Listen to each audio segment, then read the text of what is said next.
नमस्कार. महाराष्ट्र वनच्या खुली चर्चा या कार्यक्रमात तुम्हा सर्वांचं स्वागत. गेल्या काँग्रेस राष्ट्रवादी सरकारचा कर्दनकाळ, तोच कर्दनकाळ आता मातोश्रीवर शिवसेनेवर उलटलाय.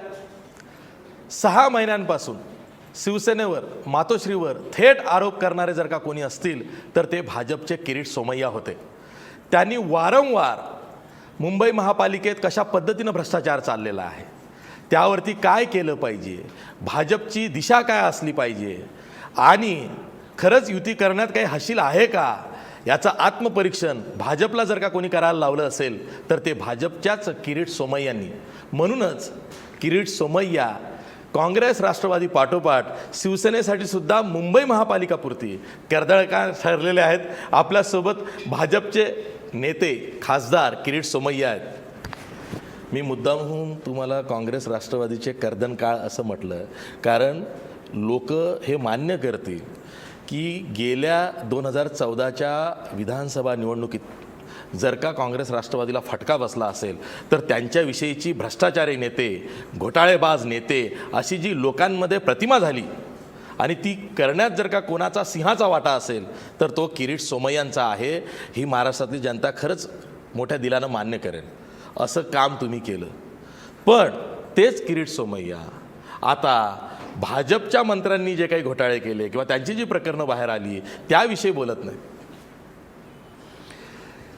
ज्यावेळी आपलं सरकार असलं आणि मुख्यमंत्री हा स्वच्छ असला, प्रधानमंत्री स्पष्ट असला की मग त्याची गरज पडत नाही.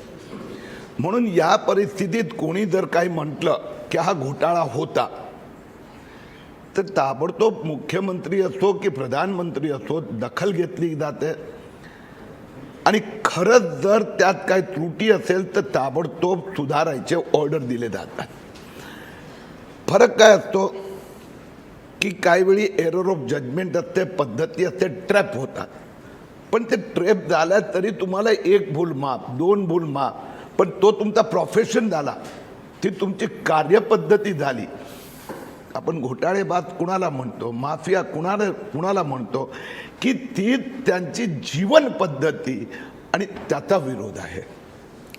किरीट सोमय्यांच्या बाबतीत मी स्वतः पत्रकार म्हणून आणि त्यांच्याशी अनेक बातम्यांशी पाठपुरावा केला म्हणून सांगू शकतो की पहिल्यांदा महाराष्ट्रामध्ये ACB असेल, ED असेल किंवा एखादी सरकारी एजन्सी जी तपास करते, मग ती कोणती असू दे, त्या चौकशी एजन्सीपर्यंत कागदपत्र घेऊन जाणे, एवढंच नाही तर त्या एजन्सीच्या मागं छडी घेऊन लागणे, काय करताय असं किरीट सोमय्या गेल्या 3-4 वर्षांपासून सातत्यानं करतायत. तर ही जी मोडस ऑपरेंडी आहे किरीट सोमय्यांची ती नेमकी कशी आहे, काय करता तुम्ही? वास्तविकरित्या जो आपला जो हेतू आहे पत्रकारांचा असो की पॉलिटिशियनचा असो की किरीट सोमय्यांचा असो, गेले काही वर्षात पर्टिक्युलरली 2007 नंतर, त्याआधी भ्रष्टाचार होता पण त्याला आपण काय म्हणायचो, पर्सेंटेज, टक्के, किकबॅक, कमिशन. 2007 नंतर 2007 मध्ये ज्यावेळी एकदम ग्रोथ झाला, एकदम तेजी आली, त्या काळानंतर हे सगळे पार्टनर व्हायला लागले. पॉलिटिशियन, ब्युरोक्रेट, पोलीस, ते आणि घोटाळेबाज. तर म्हणून तुम्ही जे पण कुठले मोठे घोटाळे बघणार ते 2007 मध्ये सुरू झाले. त्यावेळी माझ्या लक्षात असं आलं की 2010 मध्ये की आता बस झालं. याच्यात होतं काय, पॉलिटिशियन कुठला तरी कॉन्ट्रॅक्टर, बिझनेसमॅन ह्याच्यात ही पार्टनरशिप करतो. पॉलिटिशियन जे त्याचा पॉलिटिकल पॉवर वापरून त्यांना जे पाहिजे ते उपलब्ध करून देतो आणि मग त्या दोन्हीमध्ये जे कमाई असते त्याचा किकबॅक, हे जे वेगवेगळे आपण म्हणतो लेयर्स ऑफ कंपनीज, ज्याला बोगस कंपनीज म्हणा, कोलकाता पॅटर्न ऑफ कंपनीज म्हणा, त्याच्याद्वारा मग तो त्याच्या स्वतःचा परिवाराचा कंपनीत पैसा आणतो आणि मग वेगवेगळ्या ठिकाणी गुंतवणूक करतो. तुम्ही मातोश्रीवर सुद्धा माफिया राजचा आरोप केला आणि तिथूनच खऱ्या अर्थानं शिवसेना आणि शिवसेनेचे नेते डिवचले गेले. तुम्हाला माहीत होतं आधीपासून की भाजप युती करणार नाही? विषय एकच होता की प्रधानमंत्री नरेंद्र मोदींनी ज्यावेळी चार्ज घेतल्यानंतर त्यांनी एक गोष्ट स्पष्ट केली की पक्ष चालवायचा असेल तुम्ही डोनेशन घेऊ शकतात, पण पारदर्शकता. तुम्ही व्यक्तिगत डोनेशन म्हणजे सेटलमेंट ते मान्य करणार नाही. त्यानंतर गेल्या 2 वर्षात भारतीय जनता पक्षात ते जिथे जिथे सरकार आली किंवा सरकार होती त्यांच्यासाठी हा मंत्र झाला. वर्षभर म्हणजे 2016 सुरुवातीपासून आम्ही वारंवार शिवसेनेच्या नेत्यांना, महापालिकेतल्या अधिकाऱ्यांना अनेक वेळा सांगितलं की अरे बाबा, तर हीच परिस्थिती राहिली तर मुंबई महापालिकेत पुन्हा निवडून येणं तर विसरून जा, साफ होणार. मग ते एका पाठोपाठ एक 10 असे विषय आयडेंटिफाय केले. त्याच्यात खोलमध्ये गेलो. त्यात लक्षात आलं की हे सगळे मिलीभगत इतकी प्रचंड आहे की त्याच्या समोर लढणं. मग शेवटी मुख्यमंत्र्यांची मदत घेतली. मग मुख्यमंत्र्यांनी पण मला सांगितलं, मी उद्धव ठाकरेंना स्वतः जाऊन भेटून हे सगळं दाखवलं. मी स्वतः मी सांगितलं हे काय चाललंय, आपली फार अडचण होणार. हे जे डम्पिंगचा प्रश्न शिवसेनानी 2 दिवसापूर्वी किरीट सोमय्यांना प्रश्न विचारला, काय हास्यास्पद आहेत. त्याचे सगळे डॉक्युमेंट जाऊन दिलेले आहेत. आणि आता म्हणतात किरीट सोमय्यांनी मुलुंड डम्पिंग बंद यासाठी करायचा आग्रह धरला की तिथे एक बिल्डरचा प्लॉट आहे. तर मी शिवसेनेला काल प्रश्न विचारला, म्हणजे तुमचं आग्रह आहे की Mulund dumping ground, Deonar dumping ground, Govandi dumping ground तसं चालू राहावं, 30 लाख लोकांनी नरकात राहावं? आजपर्यंत उत्तर देण्याची हिंमत नाहीये. तर हे जे पेपर सह दाखवलं आणि त्यानंतरही कुठे थांबले नाहीत. ही फक्त एकच आपल्याला क्षमा मागतो, आपली कर्दन काळ जे काँग्रेस NCPच्या वेळेला पण घोटाळेबाजांचा कर्दन काळ, किरीट सोमय्या यावेळी पण कर्दन काळ युतीचा नाही आहे, पण मुंबई महापालिकेचा माफियांसाठी निश्चितपणे कर्दन काळ. किरीटजी, आता आपण डम्पिंगचा प्रश्न तुम्ही काढलात. काल राहुल शेवाळे सुद्धा याच खुली चर्चामध्ये आलेले. त्यांनी असं सांगितलं की हा डम्पिंगचा प्रश्न खरं तर तुम्ही जो लावून धरला तुमच्या फायद्यासाठी लावून धरला.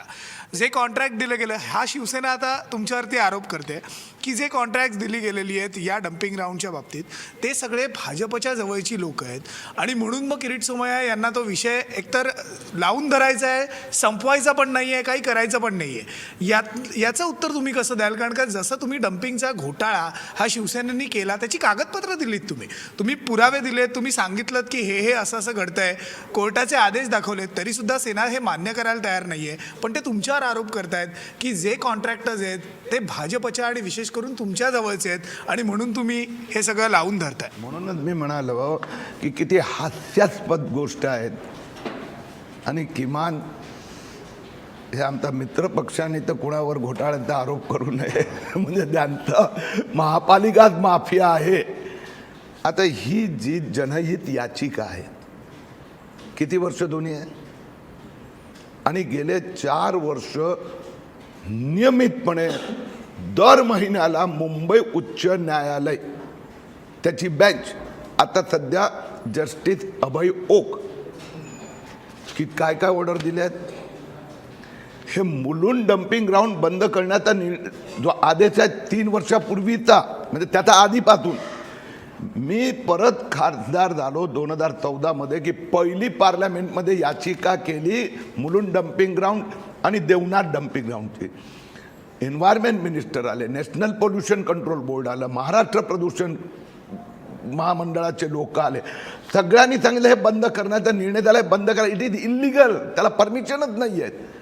हो, एकनाथ शिंदे पासून राहुल शेवाळे पार्लमेंटमध्ये बोललेत सगळ्या ठिकाणी, किंवा विधिमंडळात, किंवा एकनाथ शिंदे 4 वेळा त्याची फील्ड व्हिजिट केली की मुलुंड डम्पिंग ग्राउंड बंद होणार, आम्ही करतोय, आम्ही. मग तुम्ही मुलुंड डम्पिंग ग्राउंड बंद केलं पाहिजे हे तुम्ही स्वतः म्हणतात, आणि मग म्हणतात किरीट सोमय्याचा या जस्टिस ओकवर तो आरोप करतोय राहुल शेवाळे. उद्धव ठाकरेंना सांगा, आपला तुमचा जो अहंकार असेल ना ते मुंबई न्यायालयावर नाही चालणार. म्हणजे ओक सुप्रीम कोर्टने आदेश दिलाय, म्हणजे हे शिवसेनेला हे म्हणायचंय की उच्च न्यायालय, सर्वोच्च न्यायालय त्या आकृती बिल्डरचा प्लॉटसाठी आदेश देतात. महापालिका निवडणुका येणार आणि जाणार, परंतु अशा प्रकाराने माफियांना वाचवण्यासाठी ते न्यायालयावर किरीट सोमय्यावर तर त्यांची बोलण्याची हिंमतच नाही आहे. एक कागद आणून देऊ शकत, कारण की मी काही केलंच नाही आहे. म्हणून कशाला चालू ठेवतात हे आता मी तुम्हाला सांगतो. मुख्यमंत्री 15 तारखेनंतर हा घोटाळ्याचे पण डॉक्युमेंट देणार की हे जे तिथे ट्रक भरून कचरा येतो ना, तर एक ट्रक कचरा येतो आणि 3 ट्रकचं बिलचं पेमेंट होतंय. म्हणून लागे बांधे कुणाचे आहेत? एका बाजूला कोर्टात महापालिका ॲफिडेव्हिट फाईल करते, कोर्ट आदेशावर आदेश देते, भाषण करताना तिथे जाऊन पब्लिकमध्ये सांगतंय आम्ही गोवंडी बंद करणार, आम्ही देवनार बंद करणार, आम्ही मुलुंड बंद करणार, आणि दुसऱ्या बाजूला ते बंद होणार नाही त्याची व्यवस्था करतात आणि टी व्हीवर भाषण करतात की किरीट सोमय्या आता आकृती बिल्डर. आता जनता 30 वॉर्ड आहेत, 30 महापालिका वॉर्ड, ठाण्याचे, मुंबईचे, ईशान्य मुंबईचे, सगळ्या ठिकाणी मी सांगणार आहेत. उद्धव ठाकरे आणि राहुल शेवाळे म्हणतोय डम्पिंग ग्राउंड चालू राहिलं पाहिजे. तुम्हाला मत द्यायचं आहे, 30 लाख लोकांना नरकात राहायचं आहे, जा उद्धव ठाकरे, शिवसेना, राहुल शेवाळ्याला मत द्या आणि हे डम्पिंग बंद करणार करणार करणार. किरीटजी, तुम्ही म्हणताय की मुंबई माफिया राज खूप दिवसांपासून सुरू होतं, मात्र विधानसभेच्या निवडणुकांच्या अगोदर राष्ट्रवादी आणि काँग्रेसच्या बड्या नेत्यांना जसं टार्गेट केलं गेलं, टार्गेट या अर्थाने की अर्थात सगळे पुरावे मांडले गेले, चौकशा लागल्या, ACB असेल, ED असेल, इथे त्याच टप्प्यावर कुठंतरी महानगरपालिकेच्या पार्श्वभूमीवरच हे सगळं माफियाराज प्रकरणं बाहेर आली.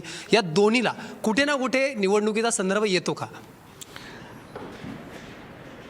निवडणुका विधानसभेचा, लोकसभेच्या 2009 मध्ये झाल्या होत्या आणि 2010 पासून मी मोहीम सुरू केली होती. म्हणजे कोणी हे सांगू शकणार नाही की विधानसभा 2014, लोकसभा 4 वर्ष, त्याच्यात परत आधार मिळाला कॅगचा रिपोर्टचा, कोर्टाचा. मुंबई महापालिका माफियारात 2014 मध्ये निवडून आल्यानंतर आम्ही हे एक एक विषय मांडत गेलो. जसं हे कचऱ्याचा 2014 मध्ये मांडल्यानंतरही 2017 मध्ये राहुल शेवाळे, उद्धव ठाकरे, शिवसेना म्हणते हे चालू राहिलं पाहिजे.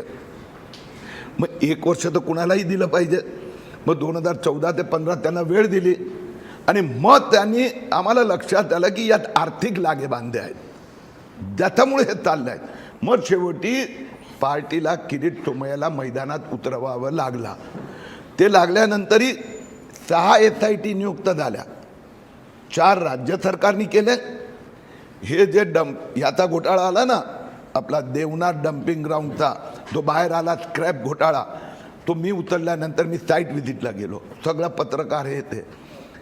दुसऱ्या दिवशी मान्यवर आपला रामदास कदम एन्व्हायरमेंट मिनिस्टर आले, सगळ्या शिवसेनेचा आमदार खासदारांना घेऊन, आणि किरीट सोमय्याचा बाप काढला त्यांनी तिथे, तुमच्या चॅनलवर पण आहे. काढल्यानंतर ते विधान भवनात आले, मुख्यमंत्र्यांना सांगितलं यादी चौकशी, म्हणजे हे मुख्यमंत्र्यांनी किरीट सोमय्यांनी सगळे पेपर दिले आहेत. तो म्हणे नाही, तुम्ही चौकशी करा, आम्हाला तुमच्यामध्ये विश्वास आहे. मुख्यमंत्र्यांनी SIT नेमली आणि 12 स्क्रॅप डीलरचे घोटाळे बाहेर आले आणि बाकी जे सगळे आले. आता काय, म्हणून 4 SIT राज्य सरकारच्या, 2 SIT मुंबई महापालिकेचा. हो, घोटाळे कहर म्हणजे असं आहेत. एका बाजूला उद्धव ठाकरे, राहुल शेवाळे म्हणतात डम्पिंग ग्राउंड बंद करणार नाही कारण की किरीट सोमय्याचा बिल्डरशी संबंध आहे, 30 लाख लोकांना आणि दुसऱ्या बाजूला मी ज्यावेळी खड्ड्यांचा अल्बम घेऊन महापालिकेत गेलो, महापौरांची अपॉइंटमेंट घेऊन, तर महापौरांच्या उजवीकडे सगळे शिवसेने नेते बसले होते आणि प्रत्येक जण, म्हणजे गजब बघा, प्रत्येक जण इन्क्लुडिंग मुंबई महापौर आपल्या वॉर्डाचे खड्ड्यांचे अल्बम मला दिले. मला हसावं की रडावं हे कळत नव्हतं. आवाज कुणाचा तर म्हणे शिवसेनेचा, आणि खड्डे कुणाचे तर म्हणे नाही नाही ते महापालिका प्रशासनाचे, माफियांचे. म्हणे तुमच्याबरोबर आमचे पण खड्डे तुम्ही कमिशनरला दाखवा. धन्य आहे की नाही? तुम्ही आता बोलत बोलत उत्तरातच हे म्हणलात की वर्षभराची मुदत तुम्ही शिवसेनेला दिली होती या सगळ्या माफिया कुठेतरी राज थांबवण्यासाठी किंवा हे सगळं सुधारण्यासाठी. मात्र पुन्हा एकदा तुम्हाला मैदानात उतरावं असं म्हणतात. नेमकं पक्षाला मैदानात उतरावं लागलं का किरीट सोमय्याला? कारण ज्यावेळी तुम्ही सगळी विधानं केली, भाजप यामध्ये कुठेही, भाजपच्या बडे नेते यामध्ये कुठेही मध्यस्थी त्यांनी केली नाही. किरीट सोमय्या यांचं विधान शिवसेनेनं कधी मानलं नाही, कारण त्यांचं म्हणणं होतं की हे भाजपची अधिकृत भूमिका नाही आहे. तर या सगळ्यावर किरीट सोमय्यांना मैदानात उतरावं लागलं का भाजपला मैदानात उतरावं लागलं? उगाच देवेंद्र फडणवीसला श्रीकृष्ण म्हणतात का? म्हणजे मुख्यमंत्र्यांची चाल होती. किरीट सोमय्यांनी जे घोटाळे काढले ते त्यांनी काय आम्ही भारतीय जनता पक्ष घोटाळा काढतोय असं नाही म्हटलं. किरीट सोमय्या मुंबईकर आहेत, लोकप्रतिनिधी आहेत आणि मुख्यमंत्र्यांनी अर्बन डेव्हलपमेंट मंत्री पण आहेत. तर त्यांनी त्याच्यावर सगळ्या 6 चौकशा कोणी नेमल्या? मुख्यमंत्री, महापालिका आयुक्त. नाही तर भाजपने नेमली असती तर परत म्हटलं असतं आकृती बिल्डर. आता यांची कृती कोण लपवू शकणार? तुम्ही या सगळ्या घोटाळ्यांवर बोलताय, खरं तर चांगली उदाहरणं देत आहे. पण काल राहुल शेवाळ्यांनी अजून एक आरोप केला आणि तो म्हणजे महापालिकेत कुठलाच घोटाळा झाला नाहीये. खरं तर हे मुंबईकरांना पचायला थोडं जड जाईल, पण तरी सुद्धा सेनेची ही भूमिका आहे की महापालिकेत घोटाळा झाला नाही. ते का सांगतायत घोटाळा झाला नाही? कारण जो खड्ड्यांचा घोटाळा असेल, नालेसफाईचा असेल, किंवा टॅब खरेदी असेल, वही पुस्तकांच्या खरेदीचा असेल, डम्पिंग ग्राउंडचा असेल, ते करायचं मिक्स नाही. पण ते असं म्हणतायत की या सगळ्याची टेंडर किंवा या सगळ्याचे प्रस्ताव हे आयुक्त आणतात. स्थायी समितीमध्ये तर सगळेच जण असतात की हे जर प्रस्ताव आयुक्तांनी आणलेच नाहीत आणि आयुक्त हे डायरेक्ट मुख्यमंत्र्यांच्या अंडर येतात, म्हणजे हे सगळं मुख्यमंत्री करवतायत असा काल थेट आरोप त्यांनी केलेला आहे. याला कसं उत्तर द्या? म्हणूनच मुंबईकर यावेळी त्यांची क्षमा मागणार आहेत की दादा 20 वर्षानंतर पण करून दाखवलं. तर हे करून दाखवलं की आता खड्डे राहणारच, कारण की महापालिका आयुक्त चालवतोय. आता नाले राहणारच. 1 ट्रकचा 3 ट्रकचा पैसे द्यायचे, 1 ट्रक कचरा येणार आणि 3 ट्रकचे पैसे द्यायचे. नालेसफाईच्या नावाने नाला तिथे, कचरा तिथे, पण साफसफाईचं बिल तिप्पट जाणार. मग मुंबईकर म्हणणार ठीक आहे, तुम्ही जर महापालिका चालवू शकत नाही तर आता देवेंद्र फडणवीसच्या नेतृत्वाखाली आपण भारतीय जनता पक्षाला 5 वर्ष संधी देऊया. मग आम्ही यांना सांगू की खड्डे दूर कसे करता येतात. किरीट सोमय्या त्याच्याच प्रश्नाला जोडून असं आहे की किरीट सोमय्या 2 पावलं पुढे जातात, मान्य आहे. भाजपमधले काही नेते तर असं म्हणतात की किरीट सोमय्या ही आमची गायडेड मिसाईल नाही आहे, डिसगायडेड मिसाईल आहे. Joke apart. पण प्रश्न असा आहे की मुख्यमंत्री देवेंद्र फडणवीस हे पहिले मुख्यमंत्री आहेत ज्यांनी मुंबई महापालिकेवरती SIT लावली. मुख्यमंत्र्यांकडेच नगरविकास खातं सुद्धा आहे. त्यामुळं किरीट सोमय्यांनी अभ्यास केला, मान्य आहे. पण तो अभ्यास करून जी प्रकरणं आली त्यावरती ह्या चौकशा लागलेल्या आहेत. जसं तो म्हणाला की हे आधीच ठरलं होतं की शिवसेनेला भ्रष्टाचाराच्या घोटाळ्याच्या चौकटीत असं काही बांधायचं की शिवसेना तिथं बदनाम झाली पाहिजे आणि त्याचे शिल्पकार तुम्ही होतात. मला सांगा, खड्डे तर मी नाही केले, खड्डे तर फडणवीसनी नाही केले. यावेळी तर तुम्ही, म्हणजे मी एकटा लागलो होतो कामाला असं नाही, तुमचे पण सगळे कॅमेरा घेऊन फिरायचे की हा एवढा फूटखंडी, आणि आता मी प्लॅटफॉर्मची उंची मापली आणि तुम्ही लोकांनी खड्ड्याची रुंदी तुम्ही सगळे मोजत होता. आणि एक खड्डा, मग तो परत महापालिकेचा कॉन्ट्रॅक्टर यायचा, काहीतरी माती टाकायचा, मग लात म्हणजे पायाने असं हे करायचं, तुम्ही सगळे ते फोटो दाखवायचे. आता ह्याला देवेंद्र फडणवीसचा काय संबंध हो? त्यांना उद्धव ठाकरेंना सांगितल्यानंतर पण जर 2015 सांगितलं, 16 आठवण करून दिल्यानंतरही जर असेच माफियांचं राज चालू राहणार असेल, मग शेवटी मुख्यमंत्री पण नाईलाज आहे. आता एक दुसरी गोष्ट स्पष्ट करू इच्छितो.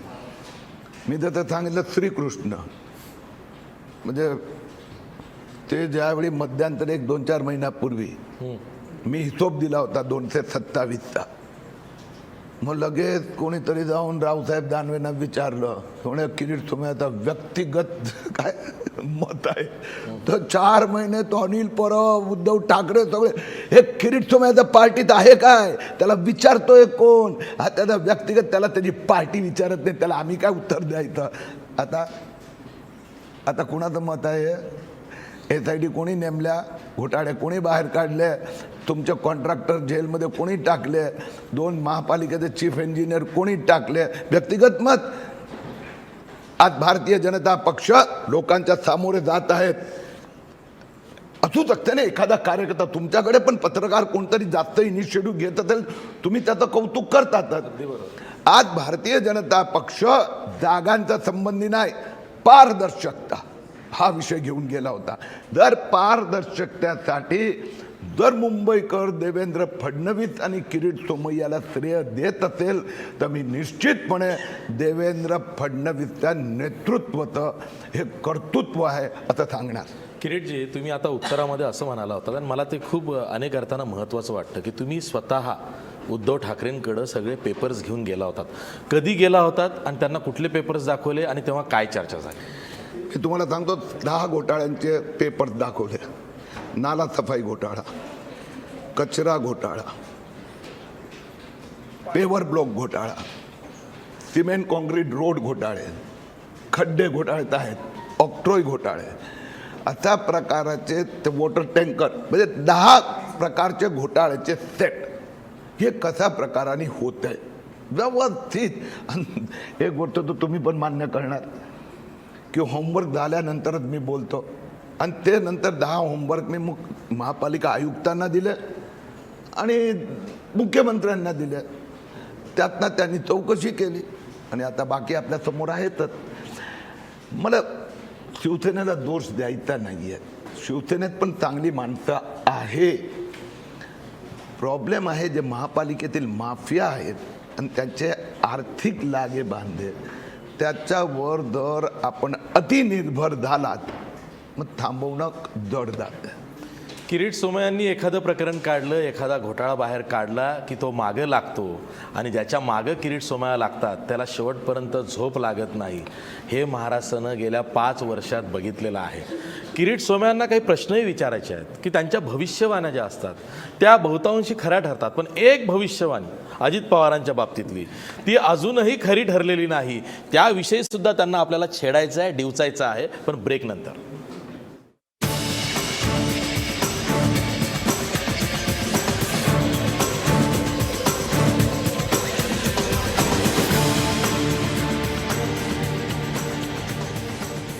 ब्रेक नंतर पुन्हा तुमचं स्वागत आपल्या खुली चर्चामध्ये.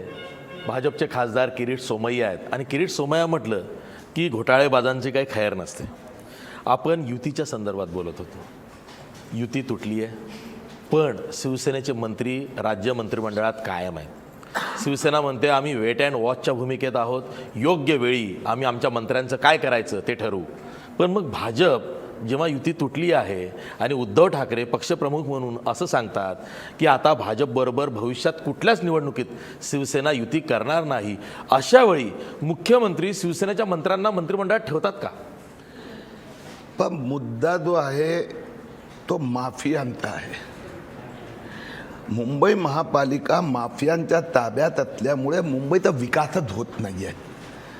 तर कॉन्सन्ट्रेशन आता महापालिकेची निवडणूक आणि मुंबईत परिवर्तन, मुंबई महापालिकेत पारदर्शकता. जर राज्य सरकारची जी अशाच प्रकारची व्यवस्था आहे आणि त्यात शिवसेनेत जसं मी सांगितलं केंद्रात आनंद गीते आहेत, चांगलं काम करतात. महाराष्ट्रात पण त्यांचे अनेक मंत्री चांगलं काम करतात. काही नगरसेवक पण खूप चांगले आहेत, आमदार पण चांगले आहेत. विरोध त्या माफियागिरीचा आहे. आता ठीक आहे, किरीट सोमय्यांनी आवाज उठवला म्हणून त्याने 3 बस भरून गुंडे पाठवले, किरीट सोमय्याला मारायचा प्रयत्न केला, ते आहे त्यांच्याकडे. पण म्हणून आम्ही त्या पक्षाचा किंवा नेत्याचा विरोध करत नाही, त्यातली माफियागिरी पुरतच आमचा विरोध आहे. माफियागिरी पुरताच विरोध आहे असं किरीट सोमय्या म्हणतात. सचिन सर, शिवसेनेचा एक बचाव असा आहे की निवडणुका आल्या म्हणून आमच्यावर आरोप सुरू झाले, नाहीतर एवढी वर्ष भाजप पण आमच्या सोबत मुंबईत सत्तेत आहे. मी आपल्याला जसं सांगितलं की 2007 पर्यंत पण काँग्रेस राष्ट्रवादीचं महाराष्ट्रात सरकार होतं, केंद्रात पण होतं. आपल्याला बघा आठवत असेल 2004 मध्ये वाजपेयीचं सरकार गेल्यानंतर ज्यावेळी मनमोहन सिंग प्रधानमंत्री झाले तर पहिल्या 5 वर्षात मनमोहन सिंगची प्रतिमा, आणि म्हणून 2009 मध्ये परत निवडून आले. तर पक्ष नाही त्याला जेव्हा कीड सुरू होते मुंबई महापालिकेत 2007 नंतर तर सगळ्या ठिकाणी, आणि गेले 4 वर्षात कहर झाला, कहर म्हणजे कामच नाही. मी तुम्हाला आणखीन एक उदाहरण देतो. सिमेंट कॉन्क्रीटचे रस्ते 30 वर्षाची गॅरंटी. पहिल्या 4 की 5 वर्षात जर ते तुटले तर त्या कॉन्ट्रॅक्टरनी ताबडतोब बनवून द्यायचे. किती हजार कोटी रुपयाचे सिमेंट कॉन्क्रीटचे रस्ते झाले. महापालिकेत याचं इन्स्पेक्शन करायचं, जिथे सिमेंट कॉन्क्रीटचे रस्ते तुटले कॉन्ट्रॅक्टरकडून बनवून घ्यायचं. हा सेलच नाही तयार झाला. म्हणजे याचा अर्थ काय की माफियांबरोबर तुमचे लागे बांधे आहेत. गेल्या 2-4 वर्षात महापालिकेत माफियांच्याच ताब्यात गेली. 2 वर्ष आम्ही सांगितल्यानंतर पण तुम्ही बदल करत नाही आणि तुम्ही म्हणणार आम्ही तसं करणारच, करून दाखवलं. आता आम्ही पण करून दाखवणार. किरीटजी, परत एकदा युतीवर येतो. युती तुटण्याला भाजपकडून जी 2 जबाबदार माणसं वाटतात, शिवसेनेला कायम वाटतात, की आशिष शेलार आणि किरीट सोमय्या. किरीट सोमय्याचं नाव सगळ्यात पहिल्यांदा इथे येतं, कारण खूप दिवसांपासून, अर्थातच जे कागदपत्र असतील, जी काही तयारी असेल, 1-1.5 वर्षापासूनच ही सगळी सुरुवात झाली होती. एक मध्यंतरी तुम्ही एक आरोप केला होता, साहब, साला आणि त्यांचा पिये बांद्रा. काय हे नेमकं प्रकरण होतं ते खूप, कारण थेट मातोश्रीवर पहिल्यांदा भाजपकडून असेल, कुठल्याही पक्षांकडून असेल, थेट मातोश्रीवर पहिल्यांदा आरोप झाला होता. कागदोपत्री तुम्ही सांगायला तयार होतात, मात्र ते प्रकरण निवळलं. काय नेमकं झालं, काय ज्या प्रकरण होतं? दिवशी मला आमचे कृष्ण परमिशन देणार त्यावेळी मी तुम्हाला ते सांगणार. नाही, काय होतं माहिती आहे का? तुमच्यावर हा आरोप होतो आणि तो म्हणजे किरीट सोमय्या एक मुद्दा मांडतात खरा. आज तुम्ही हा मुद्दा काढलात खरा, पण तुम्ही ओपनली बोलला नाहीत. तर किरीट सोमय्या का हे सांगत नाहीत असंही विचारलं असं जातं. आहे की होमवर्क करायचं असते. होमवर्क झालं आणि यांच्यापैकी एका पार्टनरला 2दा समन्स पण आलं. तर शेवटी कसे असते ना की इन्व्हेस्टिगेशन एजन्सीजना तुम्ही पेपर दिल्यानंतर तुम्ही सत्तेत आहात म्हणून तुम्हाला दुरुपयोग करता येत नाही. म्हणून ते त्यांचं काम करतायत.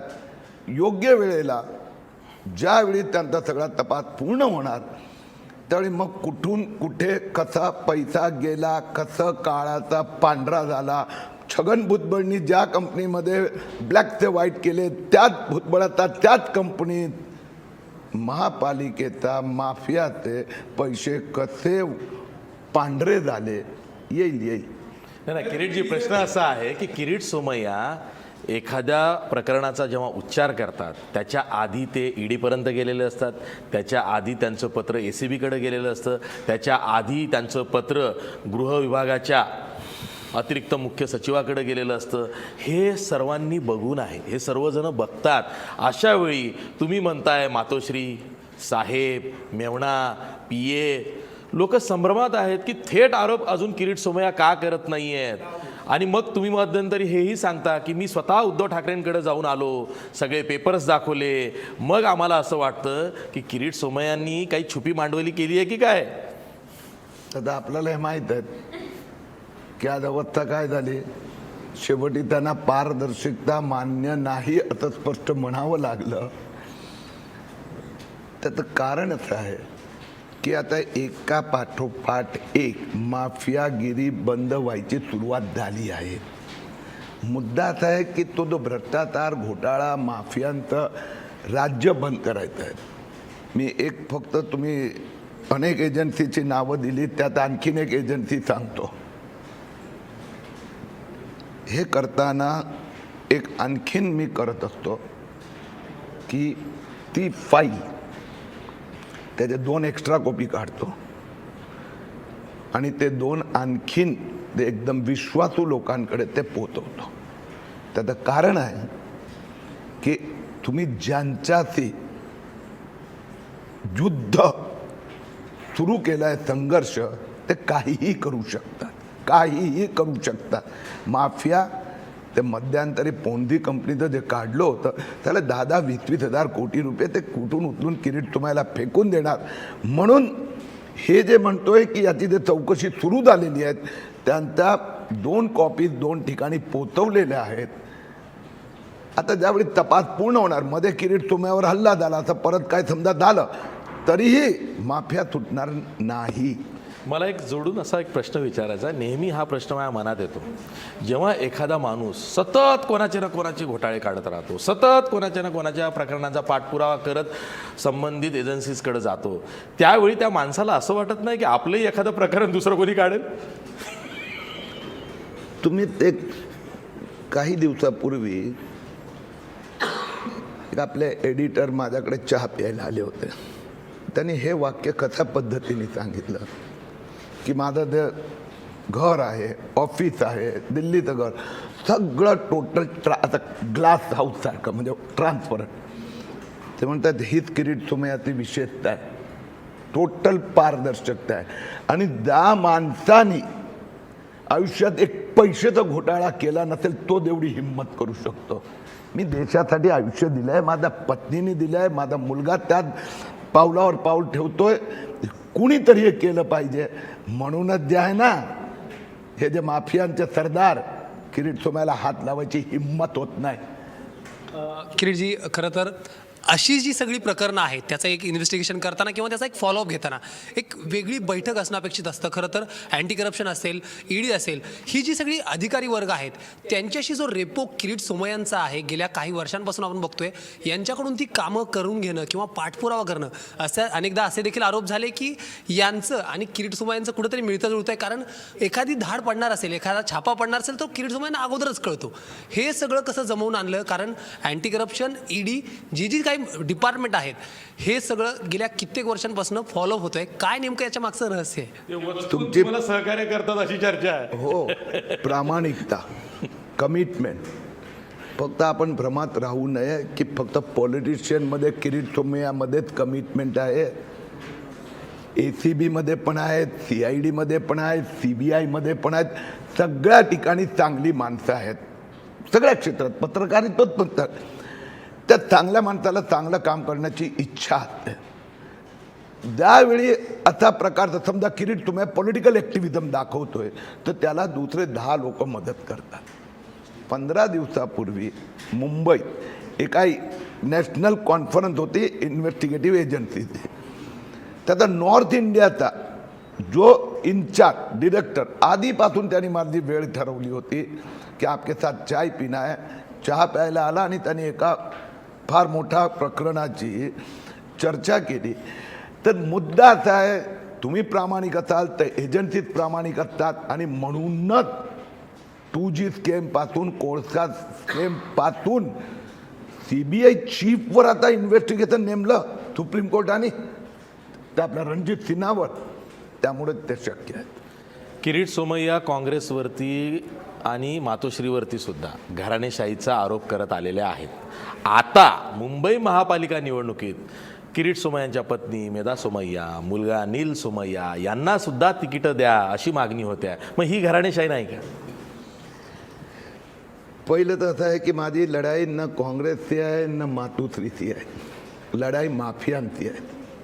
दुसरी गोष्ट अशी आहे, ज्यावेळी भारतीय जनता पक्षाने निर्णय घेतला, पारदर्शकता, नो कॉम्प्रोमाइज, मग 227 लढायचे.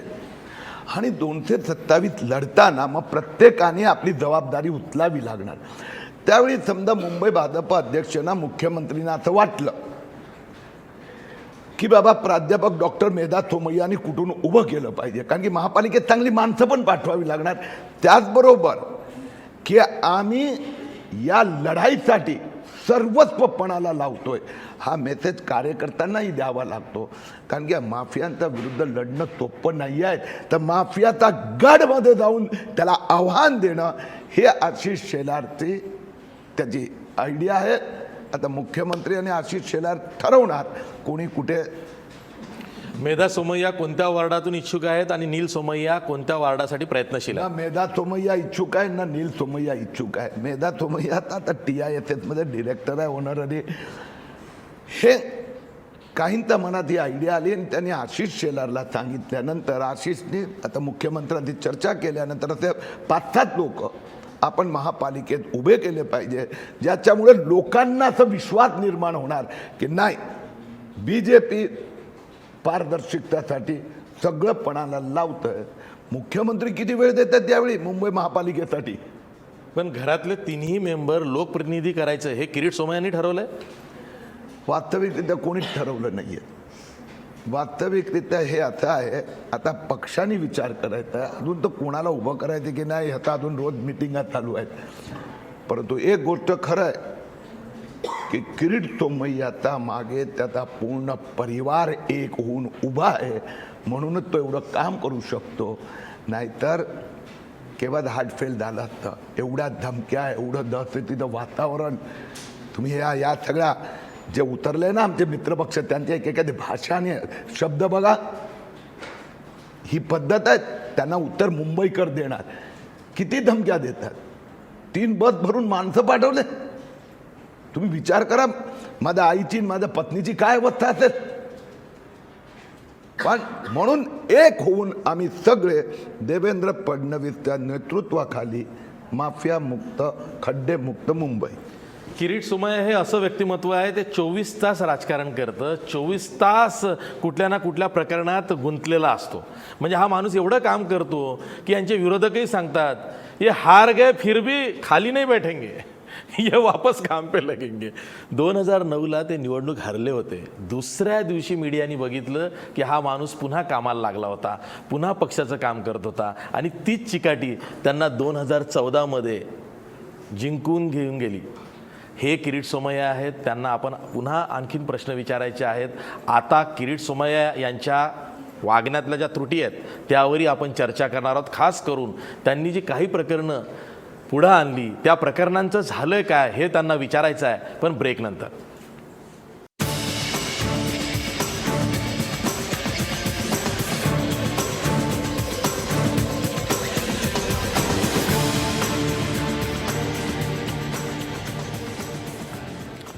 ब्रेकनंतर पुन्हा तुमचं स्वागत. आपल्यासोबत किरीट सोमय्या आहेत. किरीट सोमय्या, खरं तर एकनाथ खडसे यांना मंत्रिमंडळातून भाजपच्या जावं लागलं आणि त्यानंतर भाजपची मागच्या सरकारमधल्या नेत्यांच्या विरोधातली मोहीम थंडावली. किरीट सोमय्यासुद्धा अधूनमधून बोलायला लागले. अजित पवारांच्या विरोधातली ACBची कारवाई थंडावलेली आहे. भुजबळ सध्या तुरुंगवास भोगतायत. त्यांची ती केस सुरू आहे, ती ईडीच्या हातात आहे. पण इतर नेत्यांचं काय असा प्रश्न विचारला जातो आहे. आणि किरीट सोमय्यांनी जी फेमस भविष्यवाणी केली होती की 2015ची दिवाळी ही अजित पवारांसाठी काळी दिवाळी ठरेल आणि ते आर्थर रोड जेलमध्ये असतील, तसं काही झालंच नाही. किरीट सोमय्या कसे थंडावले? ते 2 प्रकरणं आम्ही पाठपुरावा करायची ठरवली होती. हे 2011-12मध्ये. आणि मग त्यावेळी 2 पिटिशन फाईल केल्या. दोन्ही पिटिशन योग्य दिशेने गेले.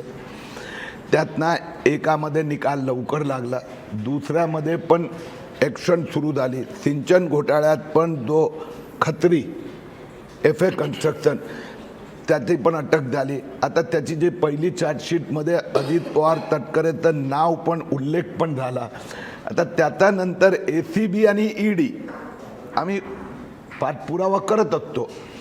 आता त्या दोघांच्या चौकशी एक आहे ना, एक क्लॅरिटी असते आमच्या मनात. आणि आमचे नेते पण सांगतात इन्व्हेस्टिगेटिव्ह एजन्सीना तुम्हाला जेवढी माहिती द्यायची ते द्या, पण त्यांनी काय करायचं ते तुम्हाला हे ठरवायचं. कृष्ण सांगत नाही. नाही, किरीट नाही सांगत. कृष्ण काय करतो ते सांगतो ना. आता असं झालं की इतकं व्यवस्थित त्याचा पाठोय मी वेळ देत होतो, तेवढ्या ते मुंबई माफिया जास्त जोरात ते सुरू झालं. त्यामुळे माझं 1 वर्ष कॉन्सन्ट्रेशन मुंबई माफियांवर अधिक झाल्यामुळे आता तुम्ही दोन गोष्टी विचारत होतात की ही दिवाळी कुठली आणि हे काय ते कोणाच्या कंपनीत कुठून गेले माफियांचे पैसे. तर प्रत्येकाचा आपापला रोल असतो. हे केव्हा कुठली दिवाळी, तर ते श्रीकृष्ण आमचा भाजपचा तोच उत्तर देऊ शकतो. मुख्यमंत्री ठरवतील की अजित पवारांची कुठली दिवाळी काळी करायची. नाही, एजन्सीचं इन्व्हेस्टिगेशन जे चालू आहे ते एक केंद्र सरकारने एक त्याचा अखत्यारीत आहेत. तर ते कुठपर्यंत पोचलंय हे त्यांना नाही. किरीट सोमय्या, प्रश्न असा आहे, आता लोकांना असं वाटायला लागलेलं आहे की राष्ट्रवादीच्या नेत्यांना वाचवण्यासाठी कृष्ण म्हणजे मुख्यमंत्री पुढे येत आहेत आणि ते सगळ्या धागेदोऱ्या हलवत आहेत. काय होतंय, शिवसेना अशी विरोधात गेल्यामुळं राष्ट्रवादीचा सपोर्ट पाठिंबा आपल्याला लागेल या भीतीनं राष्ट्रवादीच्या नेत्यांच्या विरोधात ACB कारवाई करत नाही. ACB ही एजन्सी राज्याच्या गृह खात्याच्या अंडर त्यांच्या अखत्यारीत काम करते. कृष्ण अजूनही सूत्र हलवत नाही आहेत. जेव्हा राष्ट्रवादीचे अर्धा डझनहून जास्त नेते जेलमध्ये गेले आणि आहे. काय फक्त भुजबळ- छगन भुजबळ गेलेले आहेत. भुजबळ, समीर भुजबळ, त्यानंतर आपले अण्णाभाऊ साठे महामंडळाचे ते आमदार. म्हणून कसं असते 3 प्रकरणं मोठी बहुजन निघाली. नेते तेवढे आत गेलेले आहेत. राष्ट्रवादीच्या मराठा नेत्यांना हात लागलेला नाही. तो तर वेगळाच विषय आहे आज चर्चेचा. काय रस्ता रोको आहे म्हणून मी सांगतो भ्रष्टाचारी असते, त्याला न कोणी नात असते आणि जात असते. तर त्याचा आता इन्व्हेस्टिगेटिव्ह एजन्सी आणि ज्युडिशियरी हे 2 यात लक्ष घालतात. पण आज न उद्या न परवा सगळ्यांना जायचंच आहे. सगळ्यांना माहिती आहे कुठे जायचं आहे. जायचंय कुठे हे माहिती आहे. तुम्ही अगदी सूचक बोलताय खरे, पण मुद्दा हा आहे की भुजबळ जेलमध्ये गेले, पण भुजबळ त्यानंतर हॉस्पिटलमध्ये पण गेले. पण ते हॉस्पिटलमध्ये होते की 5 स्टार हॉटेलमध्ये होते हे कोणाला माहीत नव्हतं. त्यावेळेस मग किरीट सोमय्या का नाही आम्हाला दिसले. आणि म्हणून जे आशिषने विचारलं तोच मुद्दा आहे की मग, किंवा राहुलनी मगाशी म्हटलं ते की मग भुजबळांकडे किरीट सोमय्यांचं लक्ष हे कमी झालंय की जाणीवपूर्वक कमी झालंय, असाही प्रश्न विचारला जातो. मग वाटते की आपले एक पत्रकार मित्रांनी मला 15 वर्षापूर्वी सल्ला दिला होता आणि एक ब्युरोक्रेटनी पण, आपका काम है समाज के ध्यान में ला देना. आणि एकदा तुम्ही ज्युडिशरीचा सुपूर्द झाला की तुम्ही त्याचे वैरी आहात, तो तुमचा दुश्मन आहे असं व्यक्तिगत. मग भुजबळ खात आहेत काय, भुजबळ आर्थर रोडमध्ये किती वाजता उठले हे आमच्यासारखाने करणं. दुसरी गोष्ट ही खरी आहे की भ्रष्टाचाराचा म्हणजे काय म्हणतो आपण, साफसफाई आता सुरू झालेली आहे. पण ते इतकं खालपर्यंत गेलेलं असल्यामुळे की भुजबळ जेलमध्ये असताना 5 स्टार हॉटेलमध्ये, आणि त्यात नाव कोणाचं येतं, एक प्रसिद्ध डॉक्टर की ज्यांना आपण पद्मश्री दिलेलं आहे. तर समाजाची अवस्था यात काय पॉलिटिक्स काहीच नसते हो, परंतु भ्रष्टाचार इथपर्यंत फैलला आहे की त्याचं टोटल साफसफाई करायला तर वर्षानुवर्ष लागणार. किरीटजी, आमची पुण्याची ब्युरो चीफ आहे प्राची कुलकर्णी, तिला एक प्रश्न विचारायचा. प्राची,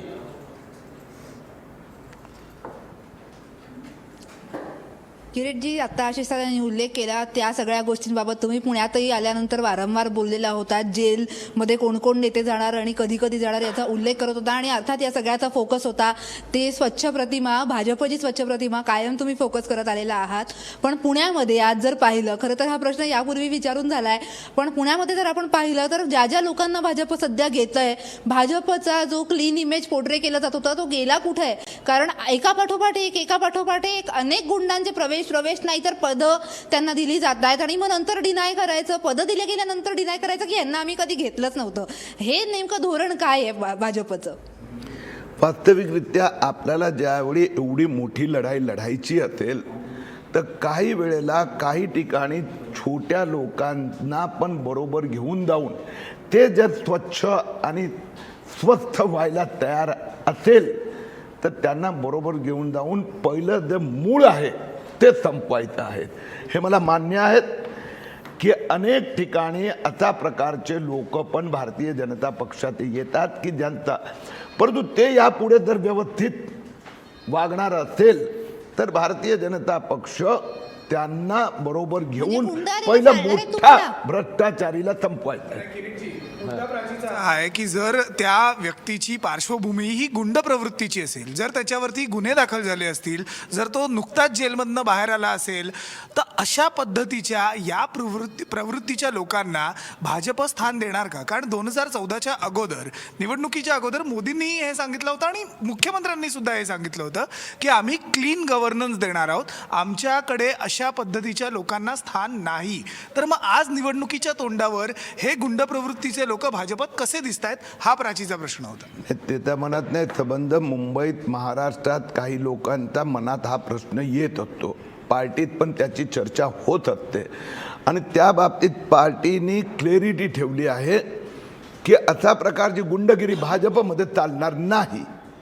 जर काही ठिकाणी नाइलाजाने तिथे भयंकर मोठा माफिया आहेत तर त्याच्या सामोरे जाण्यासाठी कोणी उभं राहायला तयार नाही आहेत, म्हणजे उभं राहू शकत नाही आहेत.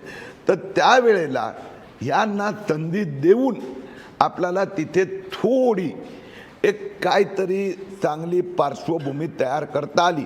पण भाजपमध्ये आल्यानंतर जो गुंडगिरी करणार असेल तर त्याला दुसऱ्या दिवशी दरवाजा दाखवला जाणार. किरीट सोमय्या, पुन्हा तेच आहे ना की तुम्ही गुंड प्रवृत्तीच्या लोकांना जवळ का करताय? भाजप तर 100% भाजप आणि आधी राष्ट्र मग व्यक्ती वगैरे सगळं तुम्ही बोलता आणि मग जिथं गरज आहे काय होतं आहे माहिती आहे का, नगरपालिका निवडणुकांमध्ये सुद्धा जे यश मिळालेलं आहे ना ते भाजपच्या माणसांमुळे मिळालेलं नाही, उपऱ्यांमुळे मिळालेलं आहे, आयात केलेल्या लोकांमुळे मिळालेलं आहे. मग निवडणुका आल्या की भाजप आयात का करतंय? संघाच्या चौकटीत काम करणारं भाजप मग बाहेरच्या पक्षाचे जे कुंपणावरची लोक आहेत, जे कोलांटुड्या मारणारे आहेत, त्यांना का घेत आहे पक्षात? लोकांची अपेक्षा आहे की मोदी आणि फडणवीसने अधिक सुदृढपणे काम करावं. आता जी अवस्था आहे आपल्याला माहीत आहे, वास्तविकता आहे की महाराष्ट्रात 122 आमदार आहेत. काम मला 40 आमदार हे काँग्रेस राष्ट्रवादीचे सगळे सोयरे आहेत. 122 आमदार आहेत म्हणून ते 122 जर आमदार आता व्यवस्थित वागत असेल, त्यात कोणी गडबड केली तर त्याच्यावर कारवाई होणार. पण पुढे जायचं असेल, जर डेव्हलपमेंट थेटपर्यंत घेऊन जायचं असेल तर मग काही वेळेला काही ठिकाणी तात्पुरती ॲडजस्टमेंट करावी लागते, याची आम्हाला जाणीव आहे. आम्ही अजून मेहनत करतोय की लवकर आमचा कामाचा विस्तार व्हावा. किरीटजी, तुम्ही आता म्हणाल की हे 122 आमदार जर त्यांनी गडबड केली तर त्यांच्यावर कारवाई होईल.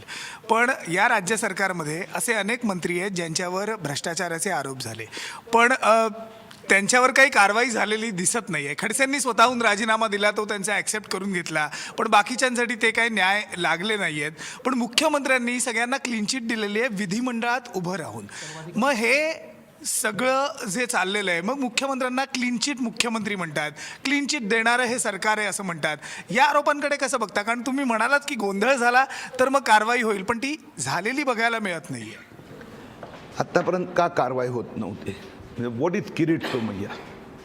किरीट सोमय्या व्यक्ती सोडा, फॉर्म्युला आहे की तो पूर्ण होमवर्क करतो आणि तो पाहतो की यातनं सगळ्यात घाणेरडा कोण आहेत, किडलेला आंबा, जे काय म्हणायचं असेल, आणि ते डॉक्युमेंट घेऊन नंतर बोलतो.